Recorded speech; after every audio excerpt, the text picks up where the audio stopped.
జై శ్రీరామ్. జై శ్రీరామ్. ఓకే, మనమందరం కలిసి శ్రీరామనవమి జరుపుకుంటామా? కృష్ణాష్టమి, వినాయక చవితి, ఓకేనా, మహాశివరాత్రి, ఈ పండగలన్నీ మనం ఎలా చేసుకుంటాం? అందరం కలిసిమెలిసి సంతోషంగా జరుపుకుంటాము, ఓకేనా. ఇప్పుడు కొంతమంది కృష్ణాష్టమి బాగా జరుపుకొని ఉండొచ్చు, ఇంకొంతమంది శ్రీరామనవమి బాగా జరుపుకొని ఉండొచ్చు. అయినా కూడా ఒకరి పిండి వంటలు ఒకరు షేర్ చేసుకుంటాం, అవునా కదా. అందరం కలిసిమెలిసి సంతోషంగా జరుపుకుంటాం. ఈ సంతోషము ఎప్పటి వరకు శాశ్వతంగా ఉంటుంది అంటే అందరం కలిసి అన్ని పండుగలలో కలిసిమెలిసి సంతోషంగా జరుపుకోవడానికి మనకు ఎన్నో పండుగలు ఉన్నాయి. సంక్రాంతి ఉంది, దీపావళి ఉంది, శ్రీరామనవమి, కృష్ణాష్టమి, ఉగాది, అన్ని పండుగలు ఉన్నాయి కదా. మనం ఈ పండుగలన్నీ అన్ని పండుగలు అందరం కలిసిమెలిసి చేసుకుంటూ ఉంటాం. ఎప్పటి వరకు చేసుకుంటాం? మనము హిందువులుగా ఉన్నంత వరకే, అవునా కదా. బై మిస్టేక్ మీలో ఒకవేళ మీరు అందరూ కలిసిమెలిసి చేసుకుంటూ మీరున్నారమ్మా ఇట్లా క్రిస్టియన్ మతంలోకి వచ్చారు, ఈరోజు మీరు అందరితో హ్యాపీ కలిసిమెలిసి సంతోషంగా అన్ని పండుగలు మీరు జరుపుకుంటున్నారు. మీకు ఎవడో వచ్చి కొన్ని మాటలు చెప్పి నేను క్రిస్టియన్ మతంలోకి తీసుకొచ్చాడు. క్రిస్టియన్ మతంలోకి తీసుకొచ్చిన తర్వాత వీళ్ళతో కలిసి ఈ పండుగలు మీరు జరుపుకుంటారా? ఎందుకు జరుపుకోలేరు కదా. అంటే ఏమవుతుంది ఇక్కడ? మనుషుల మధ్య సంతోషాన్ని, మనుషుల మధ్య విరోధాలని మధ్యలో చిచ్చు పెట్టేదే మతం, అవునా కదా. నేను మీకు ప్రూఫ్ చేస్తాను. ఇప్పుడు ఏమవుతుందంటే, ఇక్కడ నేను మీకు ఎందుకు ముఖ్యంగా చెప్పడానికి వచ్చానంటే, ఇక్కడ మీరు అందరూ కూడా ఈ ఊరిలో 6 చర్చిలు కట్టారు, ఇంకో చర్చి కూడా కడుతూనే ఉన్నారు. ఈ ఊరి మొత్తం కూడా 10-15 సంవత్సరాల క్రితం ఒక చర్చి కూడా లేదు. ఆ చర్చి కట్టినోడు కూడా ఫస్ట్ చర్చి కట్టినోడు ఈ ఊరు వాడైతే కాదు. మీరు చెక్ చేసుకోండి. ఫస్ట్ ఈ ఊరిలో ఎవరు చర్చి కట్టారంటే వాడు ఖచ్చితంగా ఈ ఊరికి సంబంధం లేనివాడే కట్టిండు, అవునా. తర్వాత ఆ ఒక్క చర్చి కడితే మీరు మౌనంగా ఉండేసరికి 1, 2, 3, 4, 5, 6 ఇప్పుడు కూడా కడుతున్నారు, రోడ్డు మీద కడుతూనే ఉన్నారు. ఆ చర్చిలో ఇక్కడ ఉన్న ఊర్లలో ఒక 30-40% పీపుల్స్ అక్కడికి వెళ్ళిన వాళ్ళే కదా.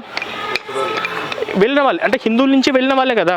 అక్కడ వెళ్ళిన వాళ్ళు మీతో పాటు కలిసి సంతోషంగా ఎందుకు జరుపుకోలేకపోతున్నారు, మీతో పాటు ఎందుకు పండుగలలో పాల్గొనలేకపోతున్నారు అంటే వాళ్ళను అలా మనుషుల మధ్య, బంధుత్వాల మధ్య విడగొట్టే విధంగా వాళ్ళ బోధనలు వాళ్ళని అలా ప్రేరేపించాయి.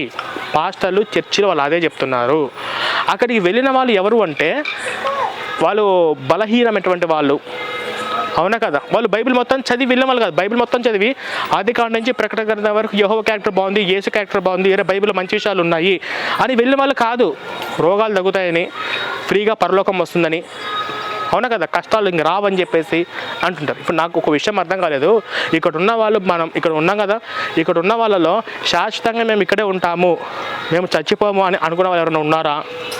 శాశ్వతంగా మాకు కష్టాలు రావు, మేము ఇప్పుడు సంతోషంగా ఉన్నాం, మేము ఇలాగే ఎప్పటికీ సంతోషంగా ఉంటాము అని ఎవరైనా అనుకున్న వాళ్ళు ఉన్నారా?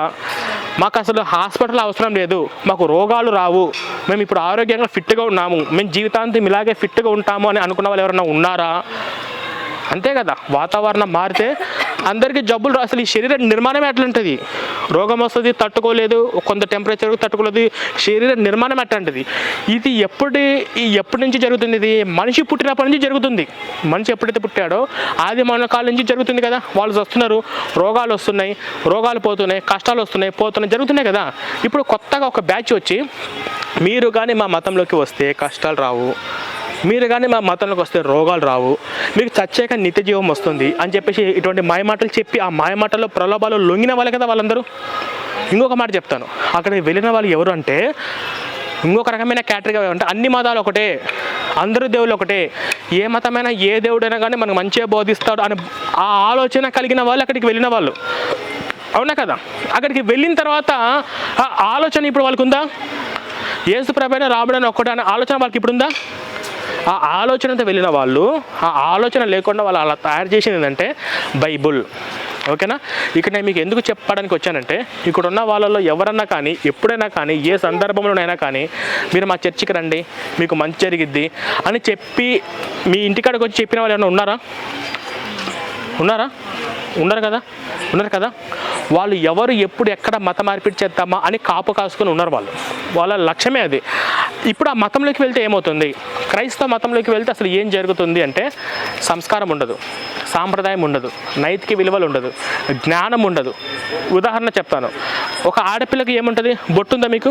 మీ ఇంటి బయట ముగ్గుందా? తులసి చెట్టుకు మీరు పూజ చేస్తారా? గడపకి పసుపు ఉందా? గడప పైన తోరణాలు ఉన్నాయా?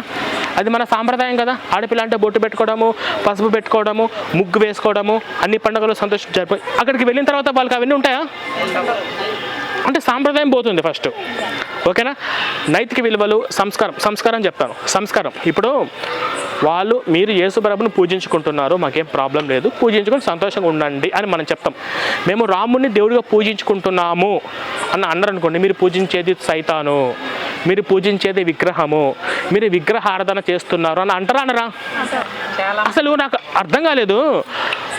వాళ్ళ దేవుడు సైతాను అన్నా, వాళ్ళ దేవుడు విగ్రహారాధన అంటే వాళ్ళు బాధపడతారు. హిందువులు వాళ్ళ మనోభావాలు దెబ్బతింటాయని వాళ్ళు ఆలోచించరు, తక్కువ అనేస్తారు. అసలు మనం యేసు అంటాము, యేసు మనకు నచ్చకపోతే మనం నచ్చినట్టు ఉంటాం, కానీ మీ యేసు దేవుడు కాదంటగా, మీ దేవుడు 3 మేకులు పీకులు అని మనం అంటామా? అంటే వాళ్ళు బాధపడతారు కదా. మనం ఆలోచిస్తాం, కానీ వాళ్ళు ఆలోచించకుండా నేను ఒకప్పుడు భయంకరమైనటువంటి రామభక్తుని, ఇప్పుడు నేను నిజమైన దేవుని తెలుసుకున్నాను అంటే ఇప్పుడు మన రాముని పూజించే వాళ్ళు మనమందరం ఏంటి? అవునా కదా? తప్ప అంటే సంస్కారం ఉండదు. ఆ మతంలోకి వెళ్ళి వెంటనే సంస్కారం ఉండదు, జ్ఞానం.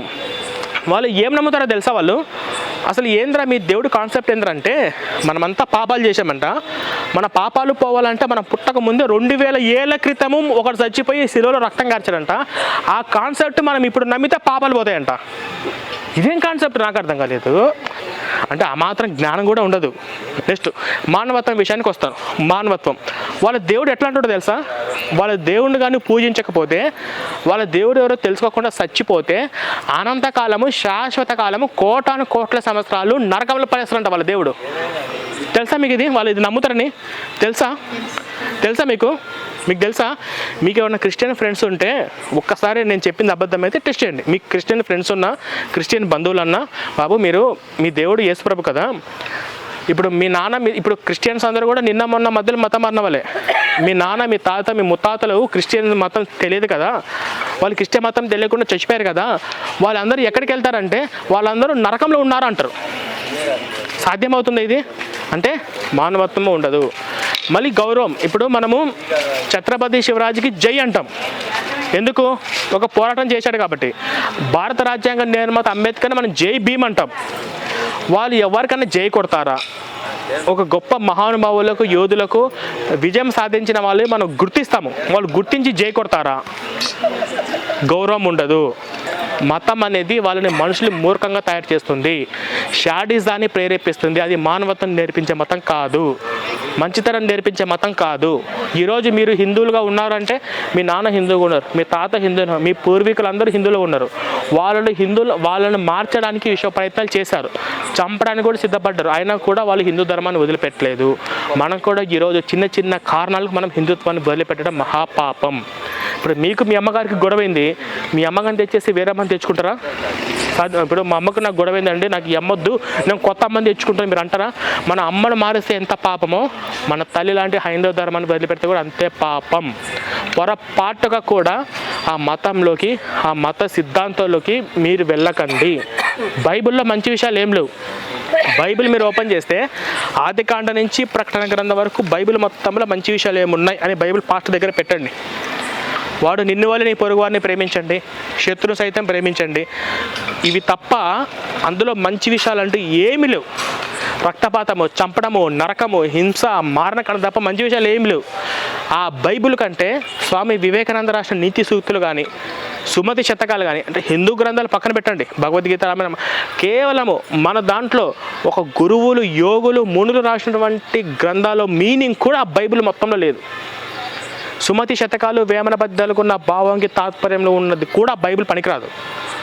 కాబట్టి ఇక్కడ మనం తెలుసుకోవాల్సింది ఏంటంటే, మనము మన పిల్లల్ని పెంచే పద్ధతి ఖచ్చితంగా మారాలి. మన చిన్నప్పుడు పిల్లలకి చెప్పాల్సిందంటే గుడి, మసీదు, చర్చి, ఈ 3కి తేడా చెప్పండి. వాళ్ళు చెప్తున్నారా లేదా? ఒక ఉదాహరణ, ఎవరైనా ముస్లిం పాప ఈ పాపతో పాటు కలిసి గుడికి వస్తుందా? క్రిస్టియన్ పాప ఆ పాపతో పాటు కలిసి గుడికి వెళ్తుందా? వెళ్తే వాళ్ళ అమ్మ నాన్న ఊరుకుంటారా? అంటే అర్థం ఏంటి? వాళ్ళ అమ్మా నాన్నలు వాళ్ళ పిల్లల్ని ఎలా పెంచుతున్నారు? మన దేవుడు యేసు ప్రభు, మన దేవుడు అల్లా, మన గ్రంథం బైబుల్, మన గ్రంథం అల్లా ఖురాను, ఇవి దాటి మనం వెళ్ళకూడదు అని ముస్లిం వాళ్ళు వాళ్ళ పిల్లలు పెంచేటప్పుడు పిల్లలకి చెప్తారో చెప్పట్లేదా? మనం కూడా చెప్పాలా చెప్పకూడదా? పొరపాటుకు కూడా ఆ మతంలోకి వెళ్ళొద్దు. ఆ మతం ఏంటంటే మనుషుల్ని మూర్ఖంగా, వాళ్ళు ముఖ్యంగా లేడీస్ని మాత్రమే టార్గెట్ చేస్తారు. ఫ్రీగా పరలోకమని ఇలాంటి మాయమాటలు చెప్పి టార్గెట్. మీరు చూడండి, చర్చిలు ఇచ్చే ద్రాక్షరసం ఉంది కదా, మీరు ఎప్పుడైనా చూసారా? ద్రాక్షరసం తాగి కింద పడి గిలగిల కొట్టుకుంటారు, దయలు పట్టాయి అని చెప్పేసి, ఇవన్నీ మీరు ఎప్పుడైనా వీడియోలు చూసారా? చర్చిలు ఇచ్చే ద్రాక్షరసము వీళ్ళకి విదేశాల నుంచి వస్తుంది. కొంతమంది పాస్టర్లు ఇంట్లోనే తయారు చేస్తారు. అది ఏ రిలయన్స్ ఫ్రెష్లో, డీమార్ట్లో, ఎక్కడ కూడా మీకు ఏ సూపర్ మార్కెట్లో కూడా దొరకదు. అదొక రకమైన డిఫరెంట్ ఫ్లేవర్, అదొక రకమైన మత్తును కలిగిస్తుంది. చర్చిలు ఇచ్చే ద్రాక్షరసం ఇంత చిన్న గ్లాసు తాగితే తెలియకుండా ఒక మైకంలోకి వెళ్ళిపోతారు. అది చాలా ప్రమాదకరం. అప్పుడు ఆ మైకంలోకి వెళ్ళిన తర్వాత మీకు ఏమైపోతుందో, మీరు ఏం చేస్తున్నారో కూడా మీకు తెలియదు. వాడు ఇది దయ్యం పట్టింది, భూతం పట్టింది ఈ అమ్మాయికి అని చెప్పేసి వాడు రకరకాలుగా నాటకాలు ఆడుతుంటారు. ఇవి మీరు తెలుసుకోండి. నేను చెప్పిన అబద్ధం టెస్ట్ చేయండి. అది తాగిన తర్వాత ఒక 30 నిమిషాల పాటు ఏవైతే బ్రెయిన్లో చెప్తామో అవే వాడికి జీవితాంతం గుర్తుంటాయి. ఇది ఈ మతం యొక్క సిద్ధాంతాలు, వాళ్ళు చేసే పనులు. కాబట్టి బైబిల్ అంటే ఏంటి, యేసు క్యారెక్టర్ ఏంటి, ఈ పాస్టర్ల మైండ్ సెట్ ఏంటి, ఈ పాస్టర్లు ఎంత ప్రమాదకరమో అని మీ అందరికీ అర్థమయ్యే రీతిలో నేను పుస్తకాలు రాశాను, ఎక్స్క్రిప్షన్ బుక్లెట్స్. ఎవరైతే స్టూడెంట్స్ ఉన్నారో, మొత్తం యూత్ పిల్లలు ఎవరైతే ఉన్నారో వాళ్ళందరూ కలిసి ఒక్కసారి ఈ పుస్తకాన్ని ఫస్ట్ కాంచి చివరి వరకు చదవండి. చదివిన తర్వాత మీరు మీ ఇంటికాడికి పాస్టర్లు వచ్చి మా మతంలోకి మారండి అంటే బైబిల్ని ప్రశ్నించండి. మీది ఏ రకంగా దేవుడిగా పూజించడానికి నీ దేవుడికున్న అర్హత ఏంటి, ఆ యేసు క్యారెక్టర్ ఏంటని మీ అందరికీ తెలుసుకోవడం కోసము క్రైస్తవ సిద్ధాంతాలు, ఆ సిద్ధాంతాలు ఆధారాలు మనం ఎలా ప్రశ్నించాలి అనేది ఈ పుస్తకంలో మీకు క్లియర్గా ఉంటుంది. ప్రతి ఒక్కరు కూడా ఈ పుస్తకం మీరు మొత్తం చదివితే మీరు బైబిల్ను ప్రశ్నించగలుగుతారు. మీ ఫ్రెండ్స్, మీ బంధువులు, మీ తోటి స్నేహితులు ఎవరైనా చర్చికి వెళ్తే ఖచ్చితంగా వాళ్ళు బయటికి తీసుకురండి. అవునా కదా? వాళ్ళు మనోలే, వాళ్ళు చాలా మంచి వాళ్ళు, మనవాళ్ళే తెలియక ట్రాప్లో పడి వాళ్ళ జీవితాలు నాశనం చేసుకుంటున్నారు. వాళ్ళని మనము సరైన దారిలో మనం తెచ్చి పెట్టుకుందాం. ఓకేనా? జై శ్రీరామ్, జై శ్రీరామ్, జై శ్రీరామ్.